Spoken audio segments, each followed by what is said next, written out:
Assim também brilhe a vossa luz diante dos homens, para que vejam as vossas boas obras e louvem o vosso Pai que está nos céus.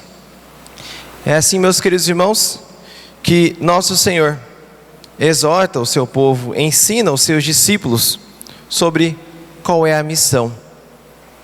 A luz de Cristo, a luz que é Cristo, quer iluminar o mundo que jaz nas trevas. Mas esta luz, que é Cristo, quer iluminar através de um candeeiro, através de outros, através de nós. Eu gostaria de contar uma história de um jovem chamado Francisco, que viveu há quase 1000 anos atrás, numa cidadezinha chamada Assis, lá na Itália. A cidade de Assis, só para vocês entenderem, na época da Idade Média, as cidades, elas eram construídas, boa parte delas, em lugares mais elevados, ou em cima de um morro, ou era construída ao longo da encosta de uma montanha. Por que isso? Porque na época da Idade Média, havia muitas invasões bárbaras nas cidades. Então era uma forma que se tinha para ter uma visão mais longa e poder então se preparar para a invasão. E como eles se preparavam? Bom, geralmente nessas cidades havia no ponto mais alto um castelo. Então de tempos em tempos, acontecia de avistarem ao longe, né, um grupo então de bárbaros que vinham para invadir a cidade, saquear e fazer as piores atrocidades. Eles largavam tudo o que tinham, subiam para o castelo e lá então se defendia o castelo, o resto tudo ficava dizimado da cidade. E então quando os bárbaros saíam, já tinham saqueado toda a cidade, eles voltavam e reconstruíam a cidade tudo de novo. Então era esse, podemos dizer assim, a vida cotidiana no início da Idade Média,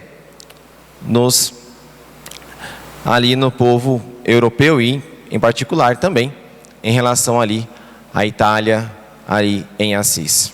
Porém, nessa época que esse jovem ali viveu, não havia mais tantas essas invasões, porque já tinham cessado. Porém, havia, né, nesse período de paz, foi crescendo o desejo e o apego às riquezas. Como dizia no próprio apóstolo nas cartas, né, a raiz de todos os males é o amor ao dinheiro, o amor à riqueza. E era assim também com esse jovem Francisco. O apego às coisas do mundo. O seu pai era um grande comerciante de tecidos que revendia os tecidos importados da França, lá naquela região de Assis. Como um burguês, desejava crescer o seu status social, se tornar, quem sabe, ali um nobre, recebendo o título de cavaleiro. O jovem Francisco também tinha esses mesmos desejos, de querer conquistar o mundo, de querer ser o centro do mundo. E assim então, começa a história de São Francisco de Assis. Um jovem que, para buscar as riquezas do mundo, ingressa em uma armada, podemos dizer assim, para invadir uma das cidades vizinhas, os reinos vizinhos que haviam ali na Itália, para que assim então, ganhando, poderia saquear os objetos preciosos que haviam ali naquela cidade, e assim então se enriquecer ainda mais, ganhar um título, quem sabe de duque, coisas assim. Acontece naquela ida daquela batalha, tudo deu errado, eles perderam, muitas pessoas próximas a eles ali foram mortas naquela batalha, e ele ficou preso. E naquela prisão, né, como diz o ditado, comeu pão que já amassou, né? Fome, sede, frio, cansaço, dores. Ele começa a experimentar o nada desta vida. Ele começa a refletir sobre as coisas que ele buscava. E ele percebia que no fundo, toda a energia dele estava sendo gastada por coisas que não ia levar a lugar nenhum. A cidade né, o prefeito da cidade ali, tudo, se organiza com as pessoas para poderem resgatar, isto é, comprar de volta os prisioneiros. Então, Francisco comprar juntamente com outros, né, fazem uma troca ali, entregam objetos preciosos para poder então resgatar ali aquelas pessoas que estão comprando de volta os prisioneiros de guerra da batalha. Quando Francisco volta, ele está diferente. Ele já começa a sentir um vazio dentro de si. As coisas que antes ele buscava, as alegrias que antes ele tinha, já não mais preenchiam o seu coração, porque ele tinha experimentado, ele tinha visto como aquilo lá era nada. Francisco, ele começa aos poucos, né? Ele naquele momento vive em silêncio, não fala muito. O pai inclusive acha que ele está ficando louco, ele está doente, é a doença da guerra, né? Ele deve ter pegado alguma doença lá naquelas batalhas. O fato é então que ele já não tem mais o mesmo ânimo que ele tinha para buscar mais riquezas, para buscar honras, títulos. Os amigos que ele tinha, e naquela época também existia, né? Os amigos de bebedeira e mulherada, né? Então os amigos convidam para as festas, para os eventos que iam ter lá. Ele até vai, mas não preenche. Sai no meio da festa com uma dor no peito, uma agonia, como se dissesse, como se percebesse que aquele lugar não era para ele. Estaria mentindo para si mesmo, achando que seria feliz naquele lugar, que ele já tinha percebido que não preenche o coração. E em todo aquele momento, chega uma certa ocasião, onde ele, um pouco mais afastado, encontra um leproso. Ele se afasta com medo, mas no seu coração, algo chama, algo o atrai para ir até lá, aquele leproso. Para quem não sabe, a lepra é a doença que nós chamamos hoje de hanseníase. E naquele momento ele dá o passo, mesmo com medo, de ir lá, abraça e beija no rosto aquele leproso. Beija ali, com as feridas soltando o pulso. Quando ele se afasta, ele percebe que é o próprio Cristo. Há um diálogo ali, e ele descobre qual é a verdadeira alegria. O que ele realmente buscava era se unir a Cristo. Naquele momento, cheio de alegria por ter encontrado a razão de viver, que é Cristo, ele vai para casa, né? Imagina a cena, o pai dele, um comerciante de tecidos importados, ele vai para casa e diz: isso aqui não é nada, pega pela janela, toma, isso aqui é nada, é pó. O pai fica pé da vida, jogando a mercadoria dele fora, leva para o bispo, né? E lá, diante do bispo, diante de toda aquela, há ali uma espécie de discussão, né, do pai ali e tudo. São Francisco de Assis dá o passo de tirar todas as suas vestes, que eram vestes de tecido importado, e entregar ao pai, e dizer assim: a partir de hoje, eu já não tenho mais nada contigo. Por que ele dizia isso? Porque o pai, o que ele queria, era que o filho seguisse a vocação, podemos dizer assim, de buscar as coisas do mundo. E Francisco queria mais do que isso. É interessante, porque nessa mesma igreja é onde está enterrado o corpo do beato Carlos Acutis, cuja relíquia nós temos aqui diante do nosso altar. Ele então é acolhido pelo bispo. Lá pelas tantas ele recebe um aviso de Deus. O próprio Senhor aparece a ele e diz: Francisco, reconstrói a minha igreja. Ele entende que essa igreja que ele tem que reconstruir é uma igrejinha que tinha numa região chamada Porciúncula, que era uma capelinha dedicada a Nossa Senhora dos Anjos. Ela fica mais ou menos à distância, para vocês terem uma ideia. Imagina que Assis fica onde aqui nós temos aquela serra da Fazenda Aliança, e a Porciúncula era mais ou menos aqui em Rosário, ali no bairro Aeroporto. Então, era uma região um tanto próxima. E ali ele vai e reconstrói a capelinha. A capelinha não é grande. A capelinha, ela dá, vamos pegar aqui, pegando desse pilar primeiro aqui, né, e vindo até aqui assim mais ou menos, era esse o tamanho da capelinha, né, é bem pequena mesmo. E ele começa a reconstruir, tijolo por tijolo, melhor dizendo, pedra por pedra. No inverno, que inclusive chega a nevar lá em Assis, olhando aquele grande amor que São Francisco tinha por Jesus e querer amar Jesus, os seus amigos começam aos poucos a se sentirem atraídos a seguir os mesmos passos. E aí então vai um por um, largando as suas coisas para ir lá e ajudar São Francisco a reconstruir aquela capelinha.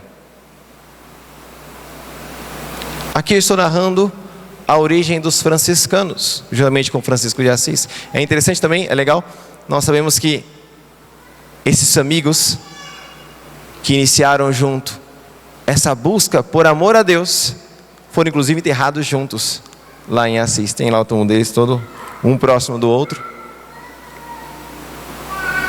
Por que eu estou contando toda essa história? Porque o que atraía as pessoas a buscarem a Deus, olhando para São Francisco de Assis, era o coração inflamado que tinha este santo para com Deus. Era o amor inflamado que ele tinha para Deus, que cativava as pessoas e levavam as pessoas a quererem também experimentar da mesma graça que São Francisco experimentava. Era a luz que emanava de um coração todo ardente por amor a Deus, de querer se entregar a Deus, que fazia com que as pessoas ao redor, enxergando aquela luz que era o próprio Cristo, quisessem ter também dessa mesma luz dentro de si. Ao olharem para São Francisco, magrelo, cheio de trapos, aos olhos dos homens, era um mendigo qualquer. Mas quando as pessoas se aproximavam dele, quando as pessoas o tocavam, percebiam ali o amor de Cristo pulsando em suas veias. E era isso que fazia com que eles buscavam querer seguir os mesmos passos de São Francisco. É interessante que a mesma história nós vemos, por exemplo, a respeito de São João Maria Vianney, que é padroeiro dos párocos, dos sacerdotes.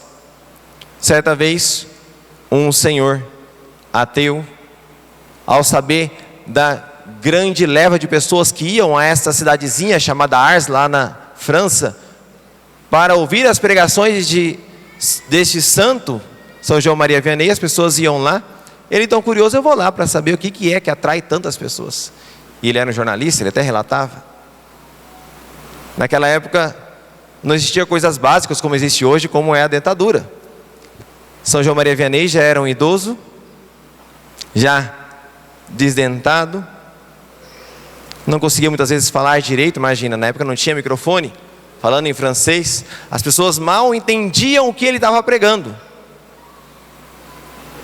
mas elas viam que era com tanto amor que ele falava aquelas palavras que eles nem entendiam direito como o que é que ele estava falando, que as pessoas vinham de longe para ter contato com este coração ardente por amor a Deus.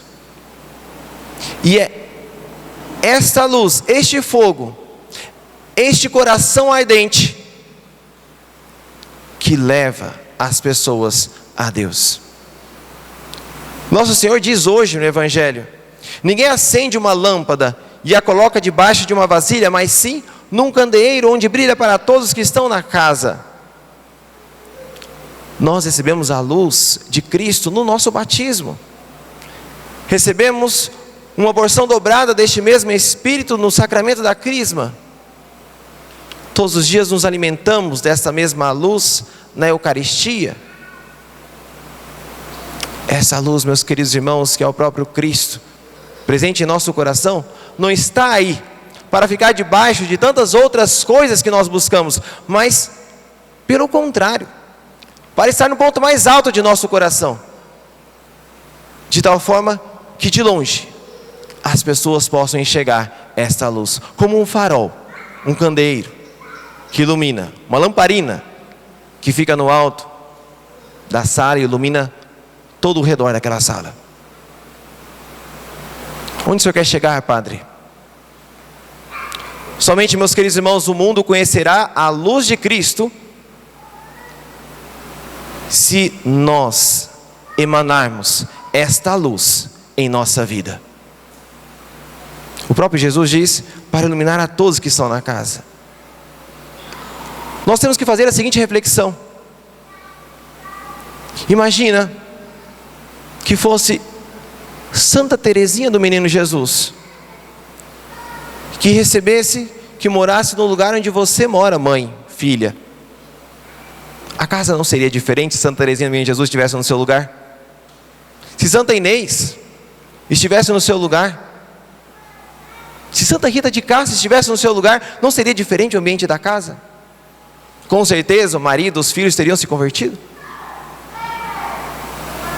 Se São Francisco de Assis, se São José estivesse no seu lugar, pai, não seria diferente o ambiente da casa? Não seria diferente o ambiente da vizinhança? Se os santos estivessem no nosso lugar, as pessoas seriam atraídas por Cristo, por enxergarem em nós um amor pulsante, por melhor dizendo, por enxergar neles um amor pulsante a Cristo, sentiriam atraídos pelo mesmo Cristo, e a Cristo buscariam. Se o mundo jaz nas trevas, meus queridos irmãos,